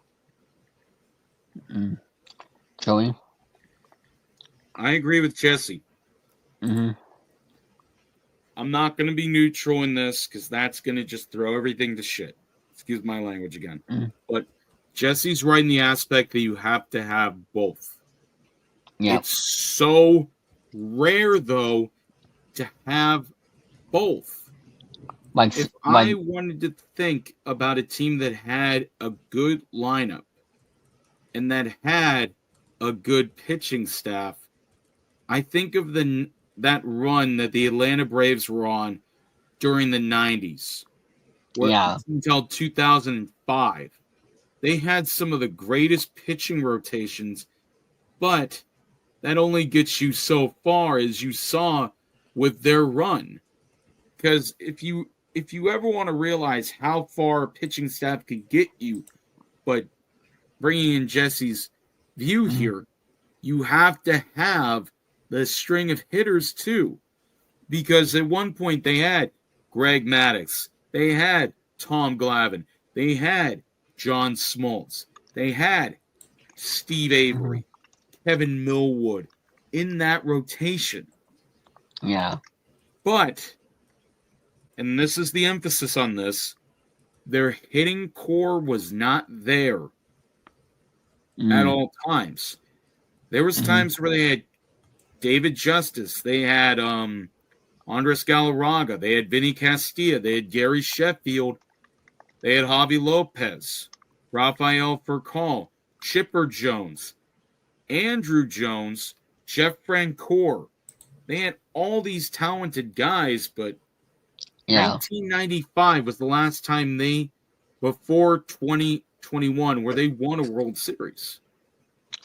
I was gonna say, how did they become America's team? With the Atlanta Braves back then. That they were the epitome of consistency then. Yeah. 14 consecutive division titles. Nobody is going to do that again. You want to talk about consistency. No one's done that since, or has even touched that nonetheless, because you want to talk about, I know we're going to talk about the Yankees a little bit here, but the Yankees have 27 world titles, 39 division titles. But the consistency level is this. Every fifth day, if you have somebody who's going to throw balls down, who's going to throw the ball down the pipe and get outs,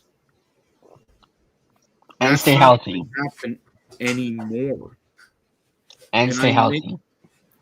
Yes, because the way it used to be was you had a guy go out there and throw at least 32 starts, which was the benchmark back then, and they complete 10, maybe 8 to 10 of those starts themselves, because the shutout in the complete game is going to become almost extinct with the new way baseball is going.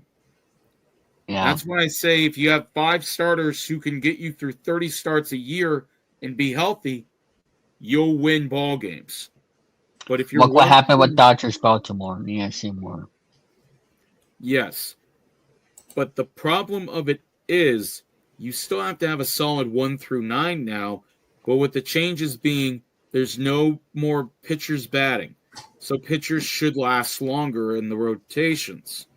There's no more DH in only one league. So they have that extra guy who can come off the bench, and then you still have 4 guys on the pine in case you need them.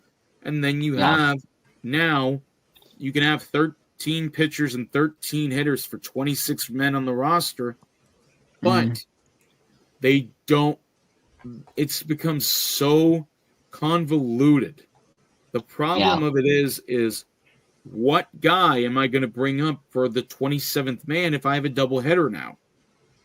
There's so much that goes into this thinking that, hey, I got the best offense in baseball, but 2019, when the Twins went on that absolute tear, 300 home runs as a team, 0 postseason wins.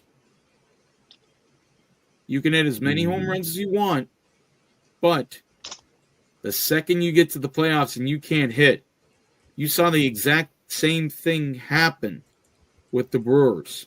The Brewers did not hit at all. Yeah. Because they were getting bad on ball, but they were not getting the ball in the air.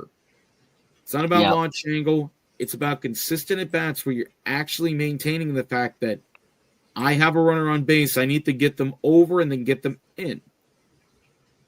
That's the problem now is every guy wants to hit home runs. For example, Kyle Schwarber, the guy that Boston, the guy that the Nationals, and the guy that the Cubs let get away. His biggest issue, he's a 3 true outcomes guy who cannot field, but they gave him the money. Red Sox have been trending of wanting to get him again. I don't think so. I honestly think, because this is another problem in baseball. With next year potentially being, at this time next year, about after the World Series, there will be no more contract. Mm-hmm. The MLBPA and the owners will have to go and then come back to the table and negotiate a contract. Yep. But the problem is with every contract, because I've had to deal with contracts at the job I work now. Oh, that's there's one side, and then there's another side, and then the people who go to bat for us tell us certain information. Then another side tells another side certain information, and here's always the issue. And I know they won't allow this. Baseball must have a salary cap. Yeah. They have a luxury tax, but they do not have a salary cap. That is the same saying as salary for, right? Is that the same thing or no? So what that is you're not allowed to go over a certain amount of money, or else you'll be fined. Is that what the Celtics have been doing recently, Jesse? What, getting rid of their players? You know, yeah, that's why they got rid of their players, because they had that. They're gonna get hit hard with that luxury tax. There you go.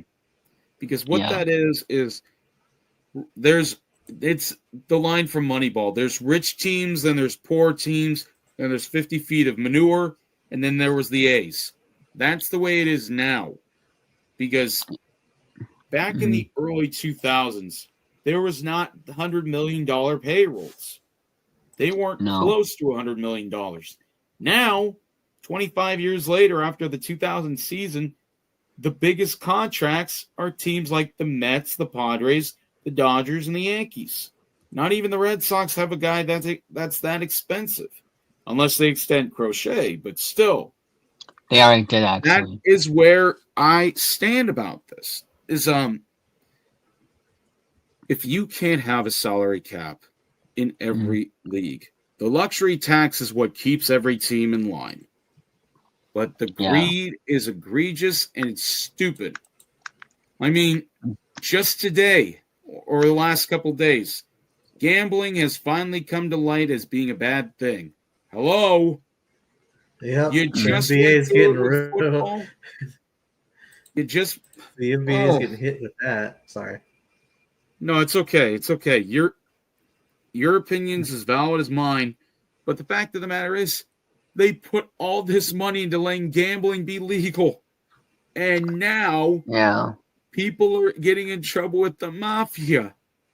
Wow. Yeah. The worst people you could get into trouble with are the mafia. Nobody's learned the lesson. Back in the 30s and 40s, if you got in trouble with the mafia, they'd kill you. You could not owe them money. They know who you are. They have you on the books. They have an amount next to your name.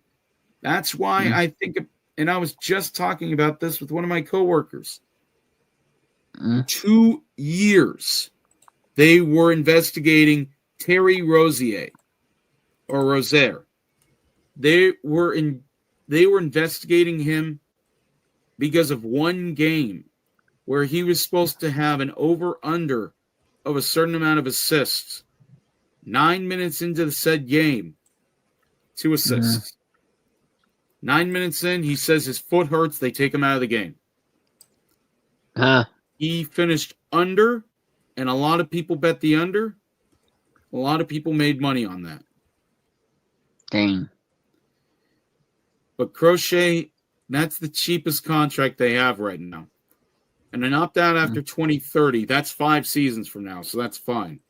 So he's got his time. But the way I see it is this. You're not supposed to gamble. You're not supposed to steal signs. And you're not supposed to fuck with the mafia. FBI. Well, the FBI, the mafia. But my biggest concern was this. They stayed on the Ohtani topic for exactly 1 week. Oh, that's how long it was? 1 week? Just 1 week. That was it. They investigated him and the interpreter for 1 week. I have a lot of issues with that. For a number of reasons. Because Class A, not being able to play baseball again because I know he gambled. Luis Ortiz is probably done too. Both those guys from the Guardians.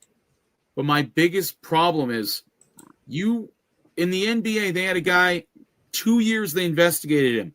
Baseball has an investigation last 1 week, and then they let Ohtani walk. Yeah. That's my biggest problem with baseball right now is including the Skaggs incident where they gave him, he had fentanyl in his system. Oh, yeah. That guy is in jail right now, and he got sentenced. He got sentenced for them having drugs, and even, they talked about Trout with the talked to Trout about this too. How they used to have marijuana in the clubhouse and everything else, and it's just like in California it's legal. Yeah. So there's a difference. But my problem is this. If you're allowing fentanyl, because I'll get back to this in a second, but the big thing is, my problem is this, because it's only been 20 years now since they banned alcohol, besides when they win a World Series or win a round in the playoffs. There's no alcohol out in the playoffs. None whatsoever. No alcohol in the clubhouses because of one guy, Esteban Loaiza. You probably don't know who that is because he's in jail right now. He was a drug trafficker after his career ended. He won a Cy Young 1 year, but he got in trouble for trafficking drugs. Damn. And he got in trouble in 2006 when he was with the A's because they caught him early in the morning doing 120 in Oakland, drunk. So they had to get rid of all the booze in the clubhouse because of that reason. But that's just it. You were not allowed to have, because that's the reason why they keep people around these guys. Because my biggest incident of recently, before the Tyler Skaggs thing, was Jose Fernandez. When he was on that boat. He had drugs in his system. He was drunk. He killed himself and 3 other people that night. It's just past 9 years. It was September 2016. I watched that game when D. Gordon hit the home run. I cried, and I felt really, really bad that he died. Finding out more details, it makes you realize he was an ass. Just completely stupid that he had all this in his system, and he goes out where there's no lights out there in that area of Florida at night. The boat has no lights on it either. He doesn't see these rocks. Dead. Yeah. He drowns. That's why controlled substances should not be allowed in the clubhouses. And they should not be and that's how those whole things happen. The only one that really saddens me the most is Daryl Kyle. Because he's been gone now 23 years, and he would have been 50. Yeah, he would have been 56 this year. He passed away of a heart attack in his sleep. Unfortunately, he had a blood clot, which is a different story. But he was one of the greatest pitchers I've ever heard about. And I was only 7 at the time, but he played for the Rockies. I watched him pitch when he was in Houston, and then he went to St. Louis. He was just incredible. He was going to be on that team in the World Series in 2004 if he's still alive. That's what I think. He would have been on 2 World Series teams, because I think 4 years after that, he would have been 37 years old. He would have been playing on 2 World Series teams. He would have been able to retire with a ring at 38. But on to some positive stuff. This is my banana ball shirt from Fenway, as you see. I still haven't heard back from those guys. I did put in for tickets, though, to try and go to Sacramento and watch them play.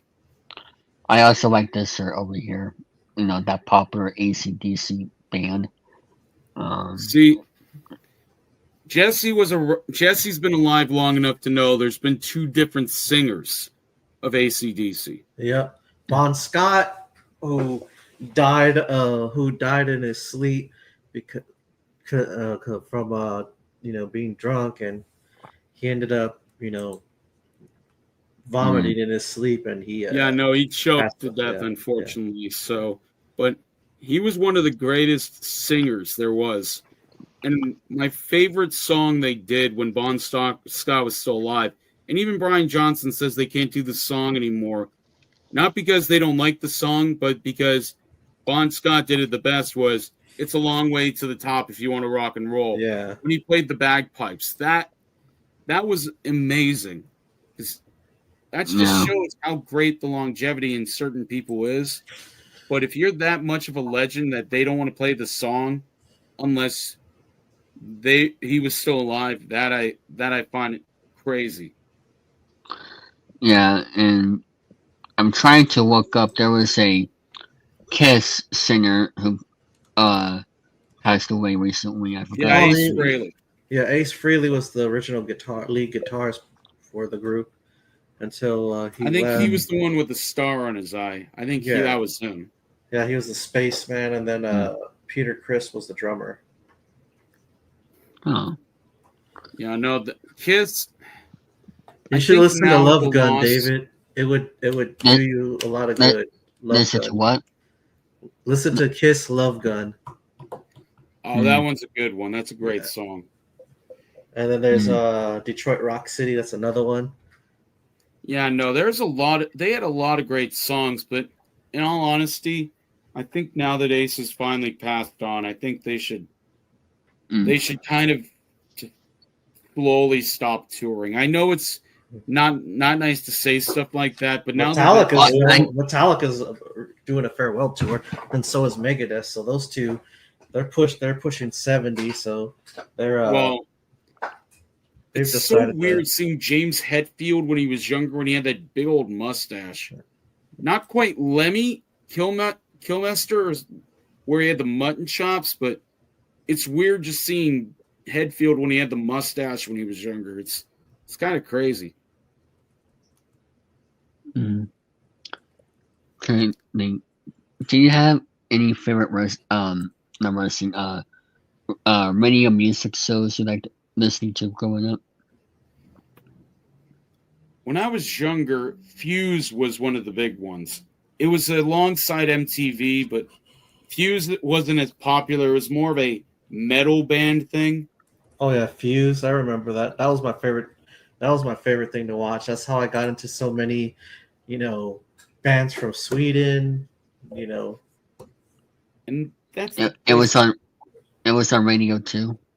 No, they didn't have it on the radio, but they didn't have many bands. They didn't have many of those bands that, the show Uranium. Most of those bands were like underground, but man, I remember when I started buying music, and I still have my CDs in there. But then came Napster, and then came the file sharing, and people were like, "Oh yeah, LimeWire." Yeah, LimeWire. Yeah, no, David, you're a little too. This came around right around the time when you were like 3 or 4 years old. But could you imagine if David tried to use it now? He crashed his computer.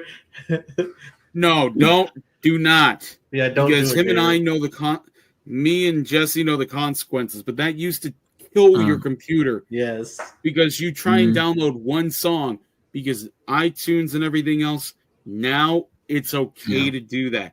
But back then, it would fry your entire hard drive. Yeah, it would. For one song. For one song. And it would song. not even, and half the time it would sound all garbled and everything else. And you're like, the hell am I listening to? Yeah. But did you have any favorite radio shows you like to listen to? I still listen to K-Fox now. That's all kinds of classic rock and everything. I love my classic rock from the 80s and 90s. Have you heard of this show before? I wonder if David listens to I've never heard of that rock one. music.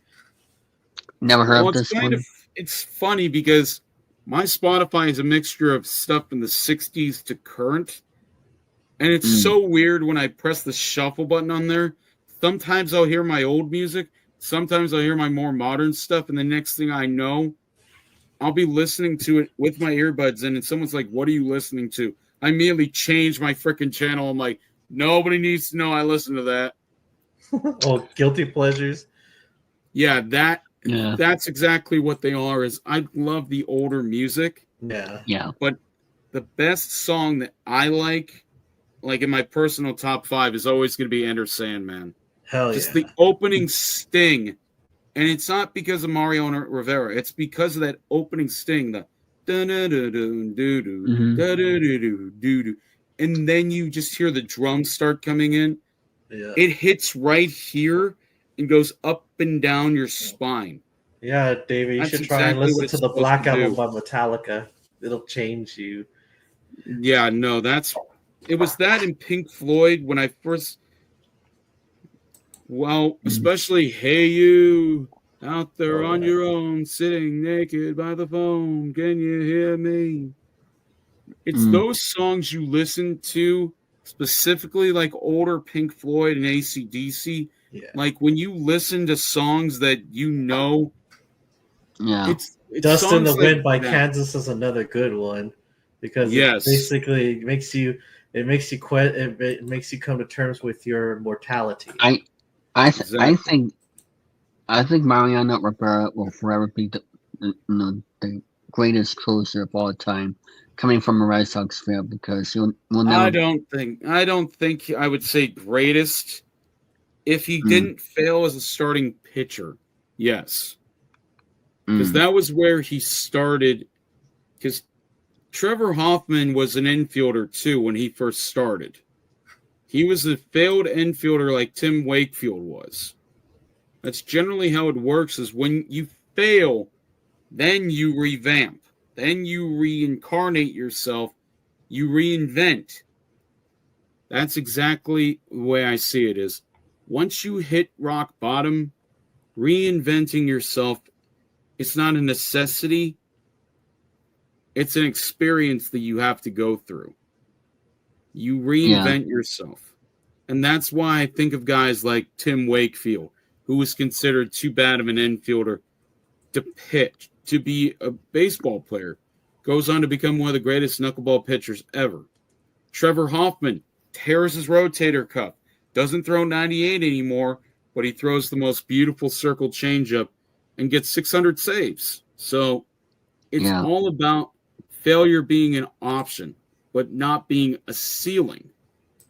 That's why when you saw guys like Jose Bautista, who never was one of those guys who was going to hit a bunch of home runs, but then he goes to play for 4 different teams in 2004, and then he catches on with Toronto. After leaving Pittsburgh, he goes to Toronto. He just becomes this great hitter, and ultimately at the end of his career, 2018, he's still there. He's still hitting home runs, but he's doing it for Philadelphia and New York at the end of his career.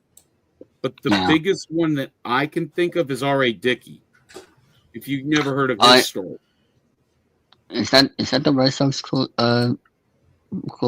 Is that the one? R.A. Dickey. Oh, okay. Texas Ranger original. He was drafted in 2001. Texas was going to give him a big signing bonus. Well, you see how we have this right here, right?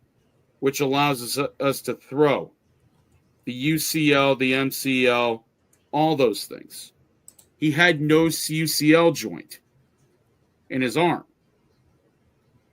Texas gave him $5,000 to sign. That was it. By 2008, he had nothing, almost nothing. He was this awful pitcher at this point. So bad, even the Mariners didn't want him. And this was when the Mariners were not good.